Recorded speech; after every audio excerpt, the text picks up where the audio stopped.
Last time on Hakai, Goku pushed himself too far once again and lost control of the destruction energy which literally lives within his veins. As he and Adasu battle it out on the resurrected Universe 6 Earth, Lei happens across Champa, who's living out his mortal life. Since the two of them are far outmatched and have no idea how to bring Goku back to his senses, the Supreme Kai thinks she has an idea in finding Vados to remedy the situation.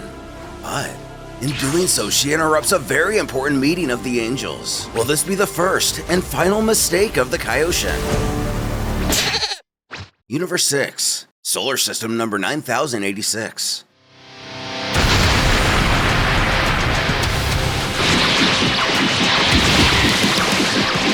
Destroying yet another. Adasu grunts that he's lost count of how many systems he's utterly crushed at this point. Does he really want to destroy them all?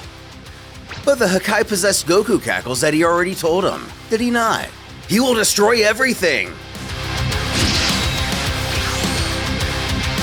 At the same time, and strangely enough given his villainous status in the story, the mage leader laments that he's been trying to hold back his attacks so he doesn't destroy everything. But he's still causing so much chaos that soon everything will crumble. That would mess with his plans. So he needs to finish this soon. Is he simply talking about how he still requires the various cocoons to reform all the celestial beasts into a god more powerful than Zeno? Either way, it's irrelevant to the Hakai beast who snarls. Plans, huh? He doesn't know what kind of plans he could have with this universe, but he also doesn't really care. All he wants to know is just how he intends to win this battle. Charging up what he calls his incinerator punch. It doesn't look like it, but the heat emanating from his hand is pretty absurd. It's tough to be near it. Since Adasu specializes in avataring the elements of nature, it's possible he's using his ki, or energy, to create heat which is in turn multiplied to make a fire hotter than anyone would ever encounter in regular nature. He bellows out, "So now, show him what that does!"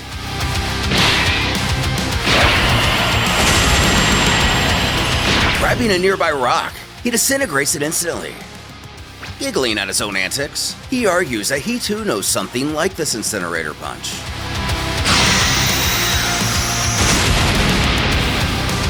He's thinking of calling it the destruction punch. How about it? But Adasu believes soon enough, his opponent won't be in a position to be thinking of naming things. Who feels the same? In mere moments, the mage will be finished.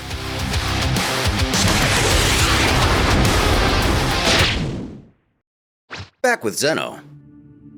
The Grand Priest explains that with the destruction of the Dragon Balls and the kidnapping of Zuno the Omniscient, the 5 Grand Celestial Mages took from them 2 important treasures. With Zuno in their hands, they have probably already found the location of the 5 primordial beasts, which keeps them dependent on the gods to protect the capsules, or cocoons. And with the power this generation of gods has, you must conclude that the situation doesn't fare well for them.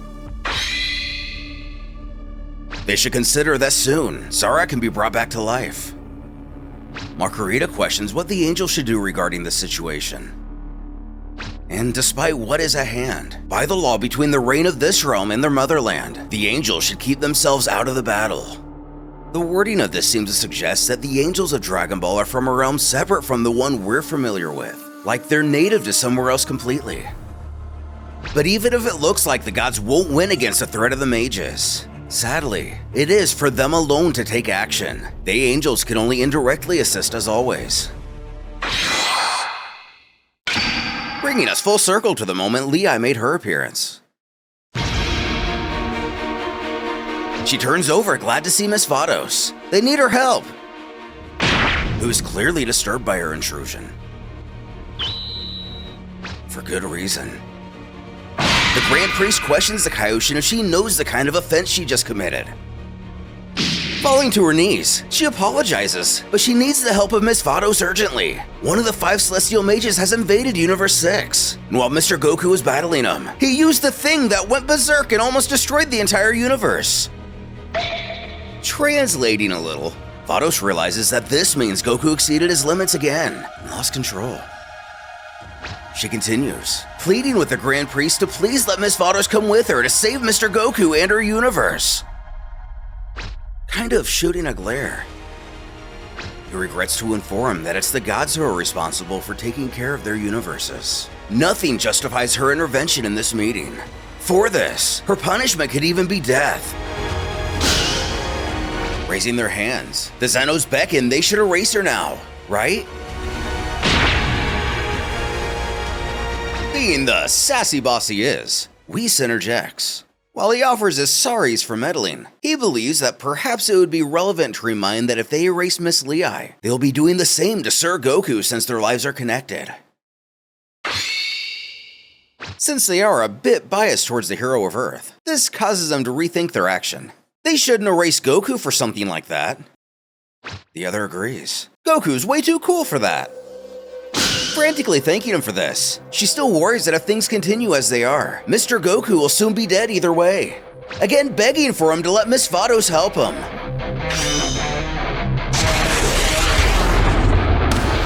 Returning to Universe 6, Planet Grappon.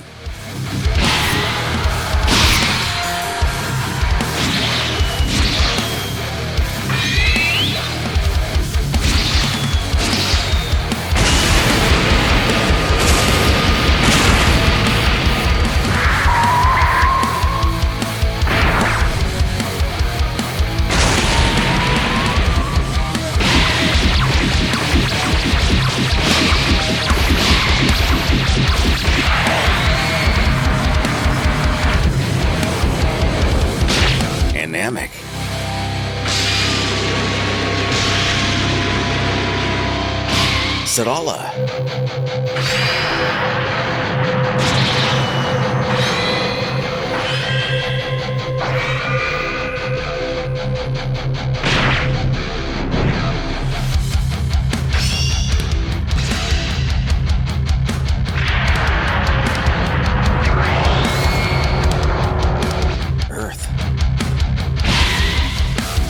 Champa comes to terms with the fact that it's only a matter of time now. All the warriors of this universe who can also sense what's happening likely infer the same from the situation. Even Arasu acknowledges that this universe is growing closer and closer to its end.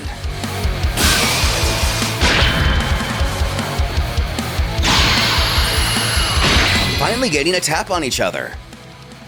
Both warriors come only inches from complete obliteration. In all the other universes, every god finds himself attentive to the extraordinary combat taking place in Universe 6. Arasu curses that his current body has come to its limits.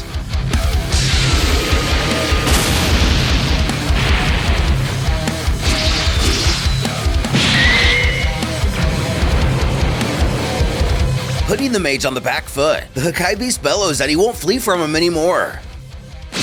But darting back, Arasu hisses if he looks like a coward. Don't underestimate him.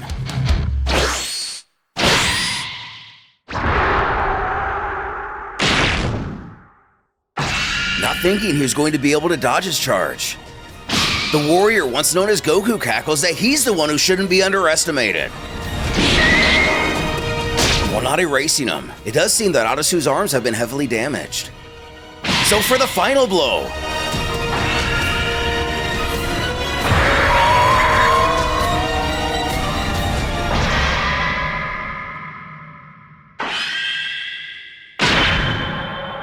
Impaling our hero! The mage scoffs that if he thought during their little exchange that he had led them to these stones for nothing. Of course not. Goku was so confident about starting to gain the upper hand that he forgot to notice what was around him. As they were going blow for blow, he used his magic to discreetly manipulate one of the several stone blocks scattered around here and turned it into a stake. After that, he just had to wait for the right moment. The Saiyan thought that his final attack would hit him because he couldn't defend himself due to his injured arms. Goku jumped in and let his guard down, and he knew that was the moment. Now it's time for him to finally die.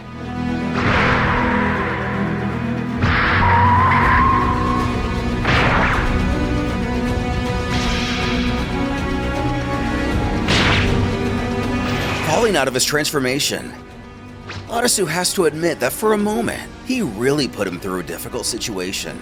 And if he had paid more attention to his surroundings, Goku could have actually defeated him. But unfortunately for him, his intense desire to see his destruction blinded him. And that was his downfall. It's ironic, isn't it? In the end, his thirst for destruction is what drove him to his own destruction.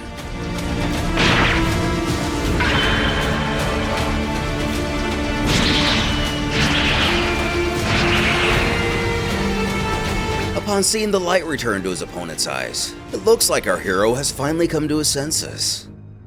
Although he doesn't understand, he fought as a mortal. He fought as a god. He even fought as a mortal and a god at the same time. Why couldn't he beat him? The villain snarls that he's already explained this. Goku denies his destructive power because he fears it. And because of that, he is in constant conflict with his own power. Had he overcome this, he would have been much more likely to reach his full potential. His relationship with his own power of destruction is one of rivalry, not unity. And while he was in control, he just stole power from his energy of destruction to use as he pleased. He's had these two parts fight separately this entire time. One trying to dominate the other, as said before, in constant conflict. As a god who is in constant internal conflict. How does he expect to win an external conflict when he can't even overcome the one within himself? But to be fair, the monster has to admit that he is being a little hypocritical. It is true that he also is not in such harmony with his counterpart. The difference between the two of them is that Goku is in conflict with what resides within him, and he himself is in conflict with the one he resides inside of. As if Ginyu and Zamasu weren't all the examples he needed, the Saiyan rarely questions what he's trying to say. Who explains that since he took over the body of this man, named Anzen, he still hasn't been able to fully adapt his power. Because he hasn't fully adapted to this body yet, the level of power he can use is still limited. Of course, when he managed to release one of Anzen's transformations, he was able to release more of his own power. Even so, he still lacks a lot in reaching his ideal level. If he's being honest, he still has a long way to go before getting used to this body. And the amnesia really befuddling our hero. Goku again queries if he means. But before he can finish the question, that's exactly what he means. The maximum power he just saw him use in their battle was actually just a fraction of his original total power. Though that can't be! With that, Odasu believes he's accomplished everything here he set out to do. Back on planet Chameleon, he managed to recover the primordial beast known as Hyrule. During their fight, he was able to measure the maximum potential of the gods of this realm, and he's completely satisfied with the results.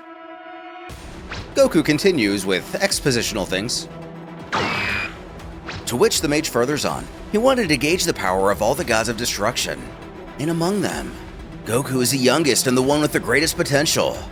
Therefore, he was an unknown quality. Even if he's not the strongest at this exact moment, measuring his power was the most important thing for them to have an idea of what they might face in the near future. But today, discovering his mortal and mental limitation, he's realized that he was never a real danger to them. With that wound he has, even being a deity, he will die shortly. Although, it doesn't hurt to be prudent and finish him off early. With his power being so low, this attack will be enough to completely disintegrate his body.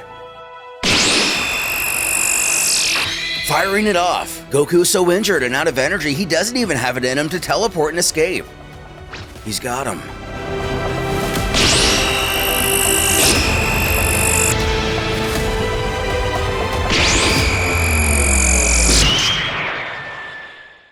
When something stops his attack, an angel? They shouldn't be here. Vados, but also Lei. It looks like they were able to convince the powers that be to let him interfere in this battle. However, Odasu says something that deserves a little attention. He makes specific note that this was the Kaioshin's doing in getting the two of them here. This infers that Vados wouldn't be permitted to have gotten here on her own. Seeing Goku's in bad shape, his Kaio pleads with him to hang in there. But before they can do anything, the Celestial Mage queries what the angel intends to do. Not even she can deal with the likes of himself without using a considerable portion of her power. And they all know what happens to angels who fight using their real power, don't they?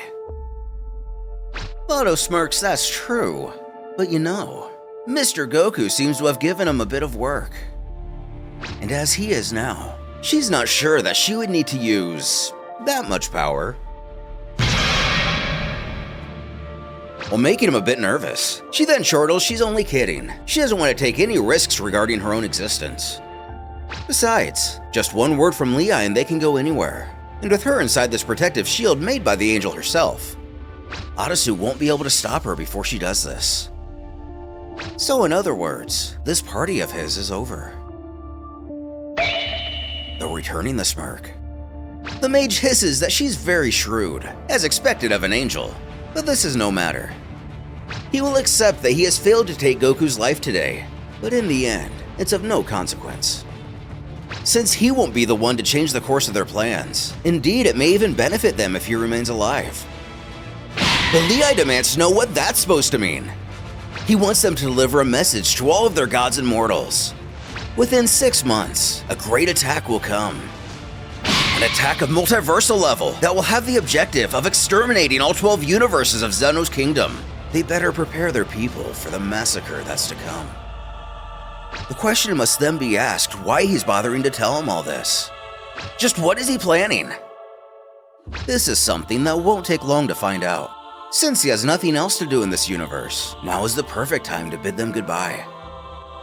Though screaming out after him, Goku swears he will be the one to defeat him. Who only cackles that they'll see.